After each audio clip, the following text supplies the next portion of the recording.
Hello, I'm Oliver Colling, and this is my 70s TV childhood at Christmas.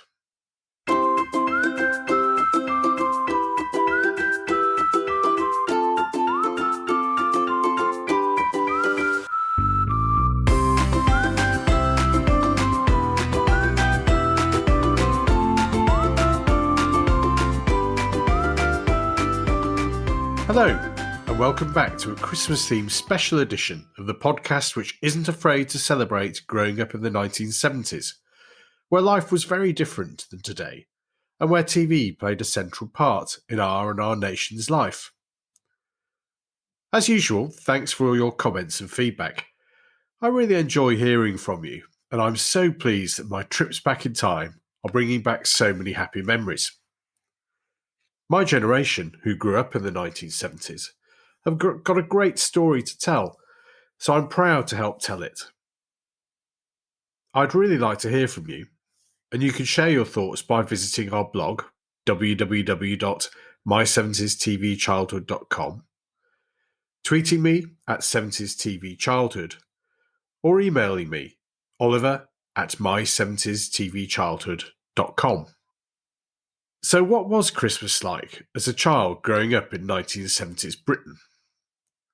Ross, our guest on the Sporting Life episode, remembers.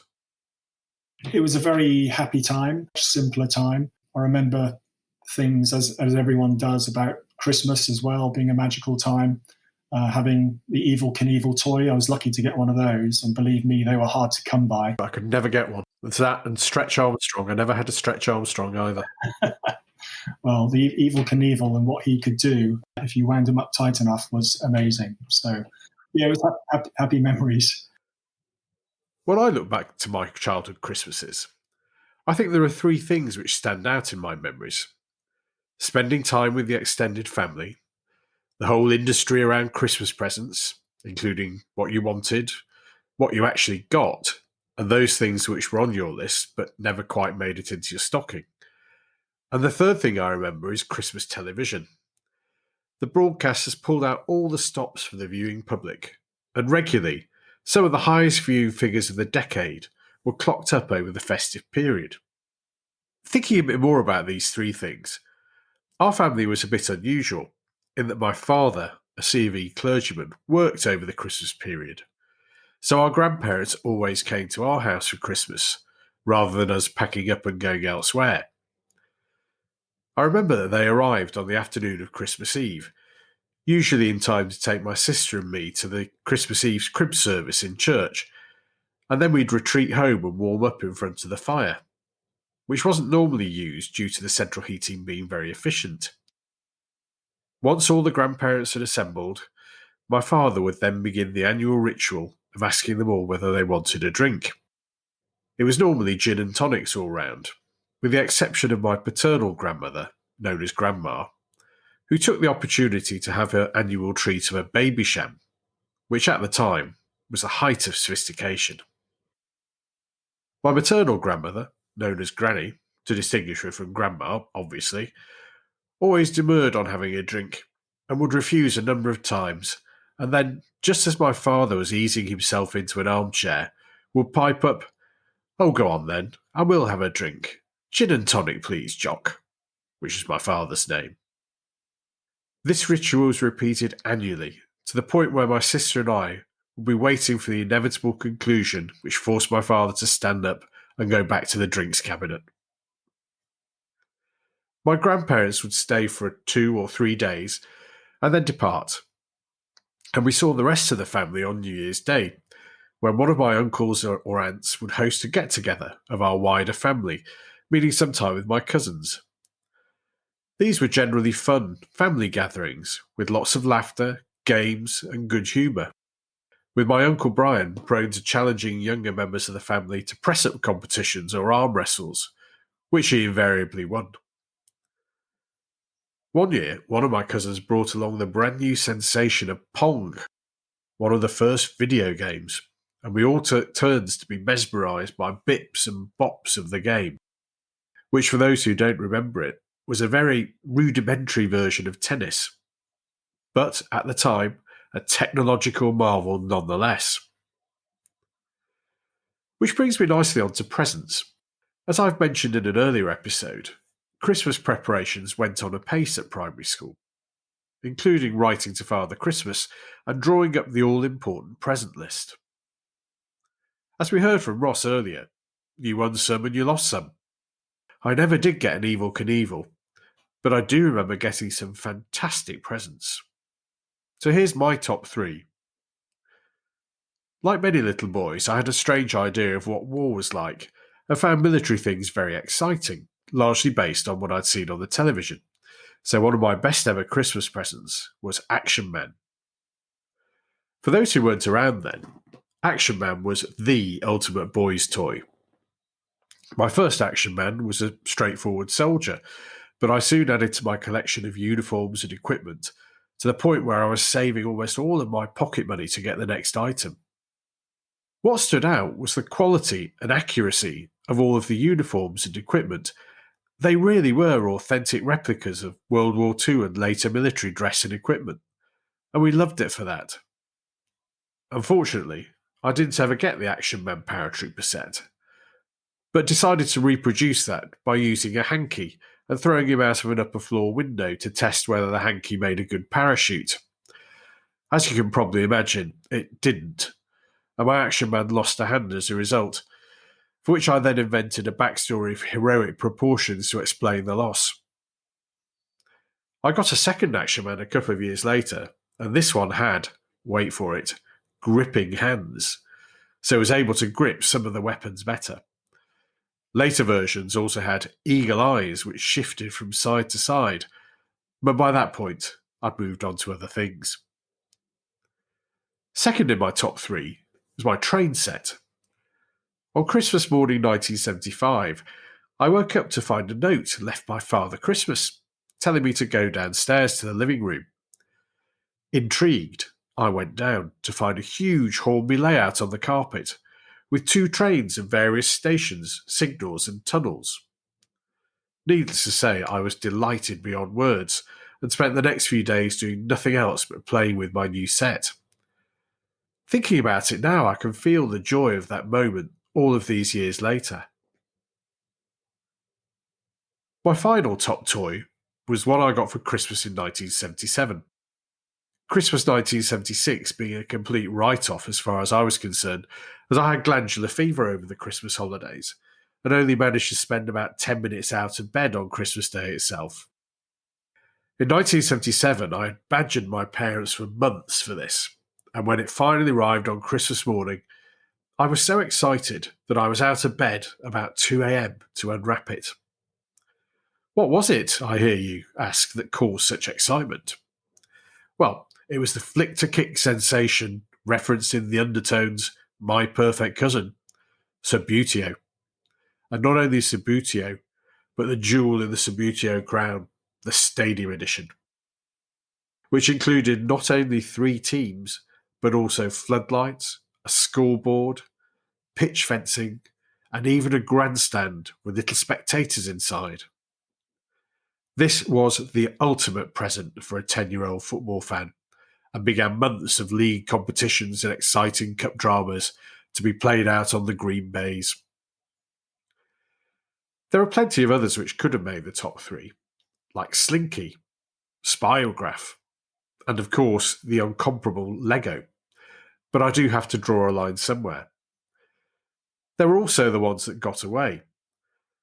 As well as Evel Knievel, I remember being obsessed with the game Mousetrap, largely due to the incessant advertising of it on the TV, but my mother thought it looked cheap and not very exciting. When I finally got to play the game at a friend's house who had got it for Christmas, I found out the terrible truth. My mother was right. It was rubbish.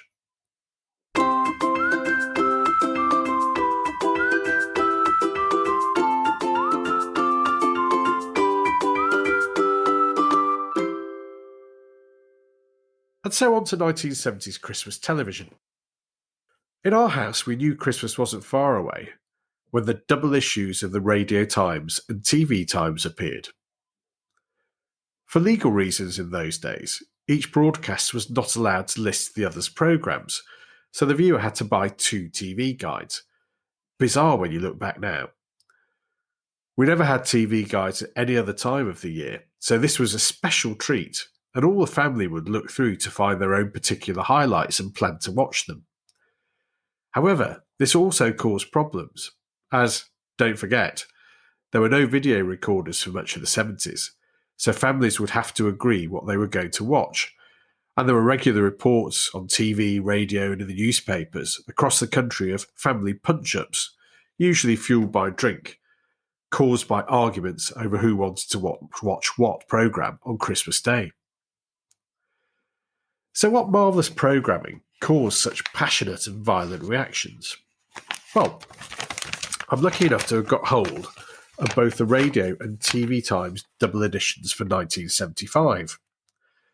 So shall we take a look and see what all the fuss is about? So, let's have a look.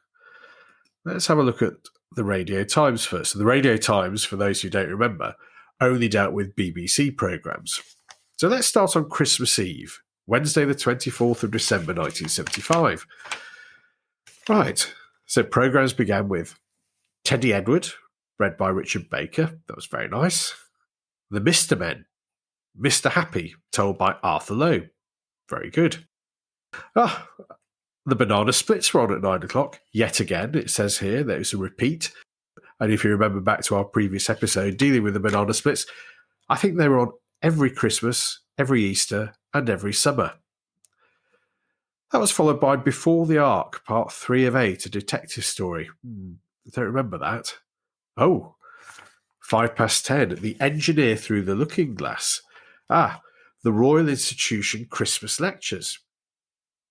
So television in those days wasn't just entertainment, it was also very educational. And I always remember watching these lectures, trying my best to be interested and to understand them. But they generally were very scientific, and being a sort of non-scientific type, I often had to pretend liking them rather than enjoying them myself.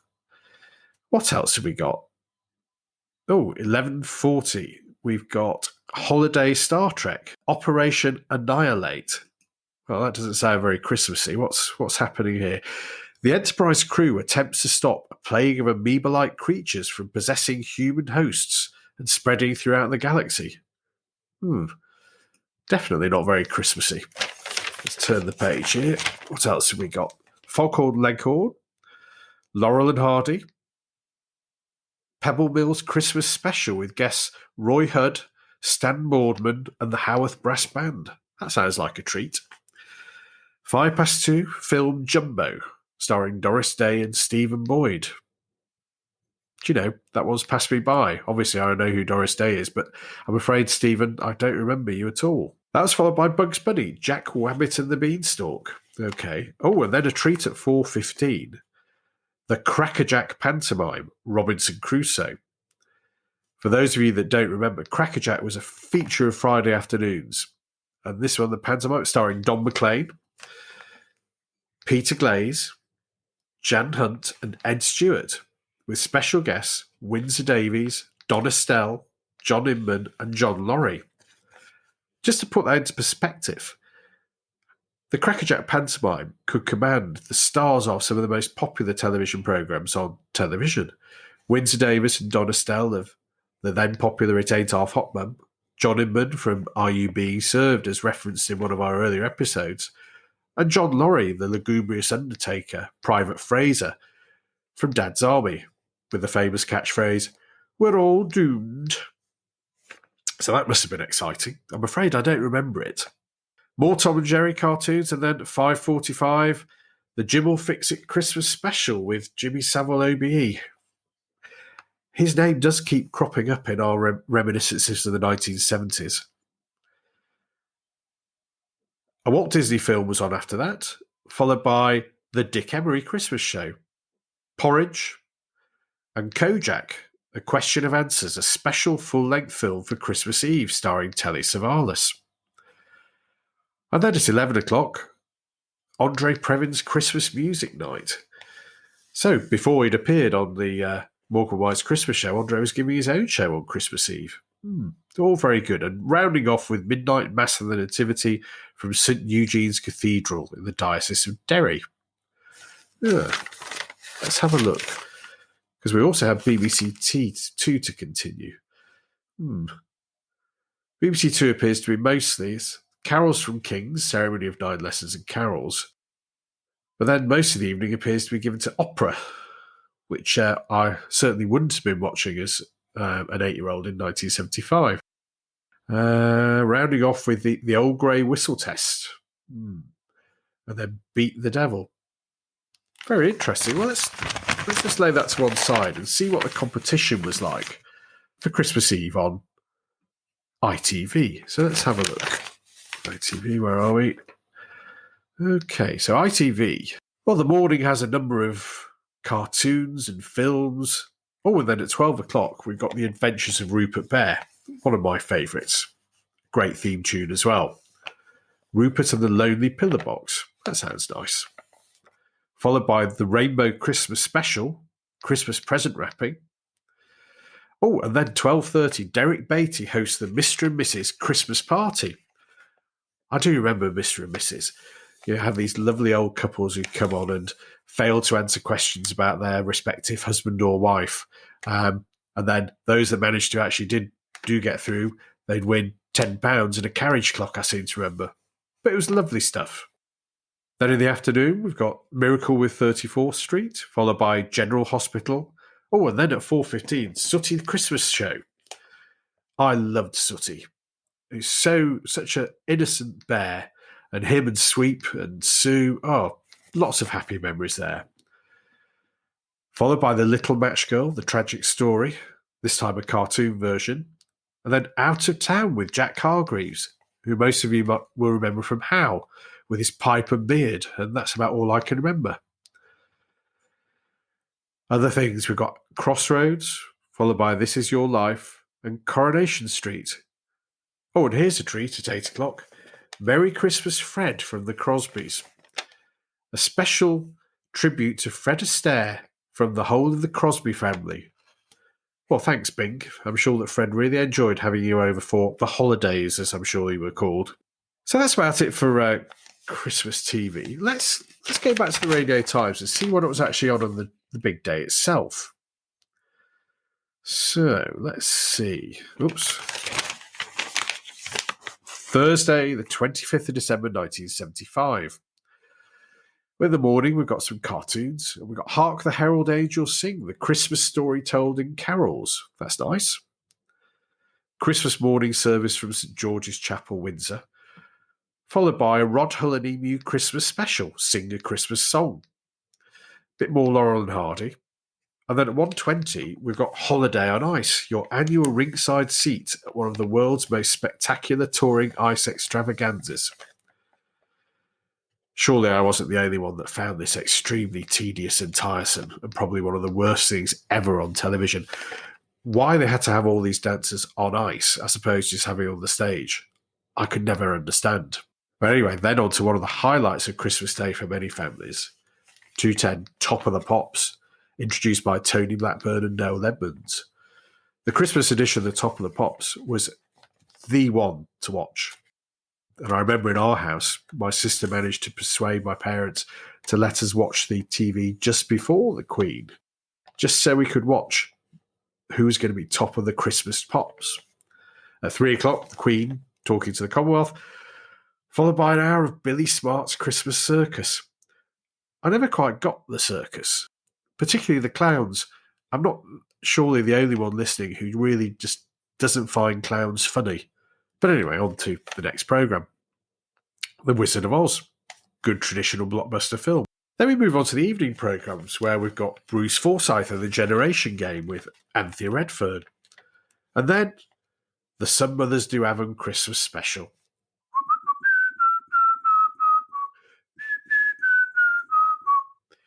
Do you know, I just have to hear that whistling, and I've got a mixture of excitement that there's going to be a funny programme on, but also starting to cringe because I used to feel for Frank Spencer, feel the embarrassment of all the messes that he used to get himself into, and just think, please, please don't do that.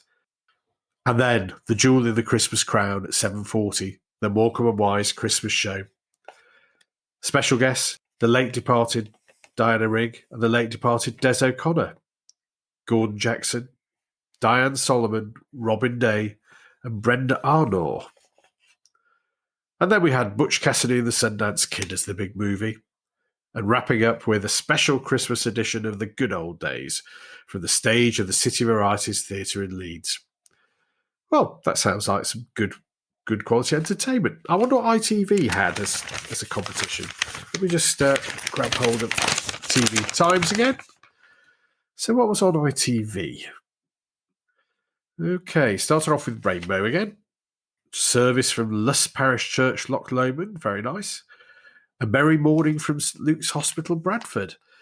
Yeah, there are lots of TV programmes seem to come from hospitals on Christmas Day, featuring Rolf Harris, another name that keeps cropping up in our reminiscences. 2 o'clock, we've got Chipperfield's Christmas Circus. What is it about circuses and Christmas? With guest ringmaster Roy Hudd. Well done, Roy. After the Queen, we've got Leslie Phillips, Harry Seacombe, Robert Morley and James Robertson Justice in Doctor in Trouble. And then at 5:20, we've got the Bay City Rollers Christmas show with special guest star Gilbert O'Sullivan. What a combination. Christmas Celebrity Squares with Bob Monkhouse comes on at 6:20, followed by Crossroads, and then Gets 'Em In, a Christmas edition of the hilarious comedy based on national service in the RAF, which, interestingly, my father, who did do his national service in the RAF, didn't find amusing in the least. And then at 8 o'clock, we've got the Love Thy Neighbour Christmas special. Right, let's have a look what's going on here. Christmas Spirit. Eddie, played by Jack Smethurst, Jacko and Arthur have a meeting to choose their captain for the darts team Christmas tournament. And Bill, the excellent Rudolph Walker, also puts his name forward. So they decide who's going to be captain by holding a drinking competition, after which Eddie falls asleep on the couch and has a dream where they're all on a desert island where Bill is king and Eddie is dinner. Okay. I think I'll leave that one there and move on. After Love Thy Neighbour, The Taming of the Shrew, starring Elizabeth Taylor and Richard Burton, is the big movie. That's very educational. And we finish off with Beneath the Christmas Tree with Sir Geraint Evans. Presuming that's more singing going on there. So that was it. And listening to what was on now, you may think, what a terrible selection. But for many families at the time, sitting down and watching television at Christmas was part of their family tradition.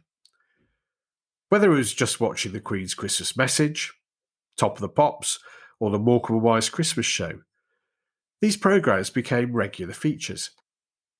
It's hard to imagine now, but 27 million of us watched Morecambe and Wise in 1977 on Christmas Day. That's a huge common history and experience, and I think things like that just don't happen anymore. Well, that's it for our Christmas special, and for this year actually, as we're going to be taking a short break and we'll be back in January with more guests, more features, and of course, more memories. Let me know if there's anything you'd like to see featured in future episodes by going to our blog, www.my70stvchildhood.com. Tweet me at 70stvchildhood or email me, oliver@my70stvchildhood.com.